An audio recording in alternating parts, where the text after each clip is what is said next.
Generally सभी भाई बहन या सिबलिंग्स आपस में लड़ाई तो करते हैं। हेलो चिल्ड्रन, आपके भी घर में ऐसा तो होता होगा। भाई साहब, मैंने तो बहुत झगड़े किए हैं, अपने भाई से भी और अपनी बहन से भी। But then I felt bad, like real bad. झगड़े की छोटी सी बैटल को जीतकर हम दुनिया की कौन सी वॉर जीतेंगे। बच्चों, आपने भी सोचा तो होगा कि कितने टुच्चे टुच्चे रीजंस के लिए हम लड़ाई कर जाते हैं। बहनों के बीच होता होगा कि तूने मेरी फेवरेट ड्रेस क्यों पहन ली, या फिर और नॉर्मल सिबलिंग्स के बीच में होता होगा टीवी के रिमोट कंट्रोल को लेकर कि मुझे क्रिकेट मैच देखना है, मुझे कार्टून देखना है। कल लाइट्स मैंने ऑफ की थी, आज तू ऑफ कर। कूलर का पानी तूने भरना है, या फिर पौधों में पानी तूने देना है। आज मैंने बर्तन साफ किए, कल तू साफ करने वाली है, एंड सो ऑन। छोटे छोटे आर्ग्यूमेंट्स को लेकर बड़ी बड़ी भयंकर फाइट बन जाती है। हम एक दूसरे से बात करना बंद कर देते हैं, मुंह फुलाकर इधर उधर बैठ जाते हैं। सो यहाँ पर मम्मी से या पापा से डांट पड़ने पर तो और भी बुरा लगता है, क्योंकि भाई बहन को वो डांट पड़ रही होती है और हमें फील होता है कि हम लोग साथ में होते तो शायद उस डांट का असर कुछ कम लगता। सो यहाँ पर ये इसीलिए बताया है क्योंकि they are your partners in crime.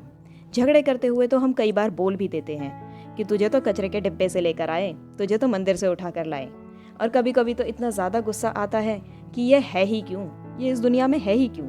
इसे नानी के घर भेज दो, इसे दादी के घर भेज दो, मामा के घर भेज दो, एटसेट्रा एटसेट्रा। पर बच्चों, जब आप बड़े हो जाएंगे तो इन मेमोरीज को याद करके खुश होंगे, क्योंकि तब ये one of your sweetest memories होंगी। Today we are reading our poem the quarrel from NCERT Honeysuckle book, and the poem goes like this. I quarreled with my brother. I don't know what about. One thing led to another, and somehow we fell out. The start of it was light, the end of it was strong. He said he was right, I knew he was wrong. तो यहाँ पर poetess Eleanor फार्जियन ने कहा है कि मैंने अपने भाई से लड़ाई की, बहुत भयंकर लड़ाई की। मुझे पता नहीं है कि रीज़न क्या था, मतलब छोटा मोटा रीज़न होगा, जैसा कि मैंने कहा था कि बहुत मामूली सा रीज़न होता है। One thing led to another, यानी कि उसने कुछ बोला, फिर मैंने काउंटर में कुछ बोला, फिर उसने कुछ बोला, फिर मैंने कुछ बोला, और उसके बाद हाथापाई भी हो गई। सो इसीलिए यहाँ पर हाथापाई के बाद तो बहुत कुछ ख़राब हो गया। And somehow we fell out, तो यहाँ पर ये भी बताया है कि कैसे झगड़ा निपटने की जगह और बेकार हो गया। The start of it was slight, यानी कि जो रीज़न था, जो शुरुआत थी, वो तो बहुत छोटी सी थी, शायद वो बात तभी रुक भी जाती, पर हमने उसे और ज़्यादा बढ़ाया। The end of it was strong, तो जब लड़ाई होने लगी तो लड़ाई इतनी भयंकर होने लगी कि एक दूसरे को मारपीट पे आ गए। यानी कि आपको कई बार घर में बोला भी जाता होगा ना, मम्मी पापा कहते होंगे कि कुत्ते बिल्ली की तरह लड़ रहे हो, तो उस तरह से ही यहाँ पर बताया है कि end of it was strong, बहुत खतरनाक फाइट होती है। तो यहाँ पर he said he was right, I knew he was wrong, तो यहाँ पर एक दूसरे के लिए हम कहते हैं कि मैं सही हूँ एंड मैं सही हूँ। हालांकि गलत दोनों ही साइड होती है, पर कहीं ना कहीं हमारे मन में ईगो होता है और हम ये कहते हैं कि मैं ही सही हूँ। So we hated one another, the afternoon turn black, then suddenly my brother thumped me on the back and said, "Oh, come along, we can't go on all night. I was in the wrong, so he was in the right."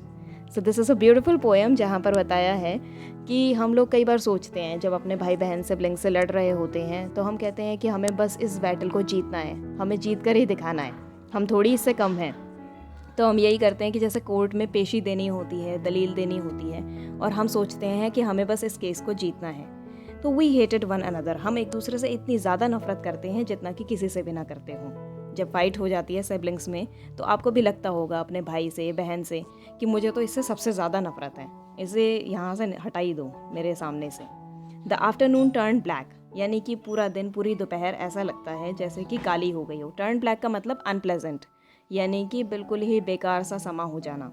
Then suddenly my brother thumped me on the back, तभी मेरा भाई पीछे से मेरे कंधे पर हाथ रखते हुए, थम्ड मी यानी कि थपथपाते हुए पीठ को, कहता है कि and said, oh come along, we can't go on all night, यानी कि यार अब पूरी रात थोड़ी हम झगड़ा करते फिरेंगे, हमें रहना तो एक ही घर में है। तो यहाँ पर आप लोगों को भी कई बार लगता होगा कि आप जब मुंह फुलाकर एक दूसरे से बैठ जाते हैं तो कुछ देर बाद आप लोगों की फ़ाइट अपने आप ही ओवर हो जाती है, जब आप एक दूसरे से बात करते हैं या कोई क्वेरी होती है या फिर कोई भी चीज़ आपने आपस में शेयर करनी होती है।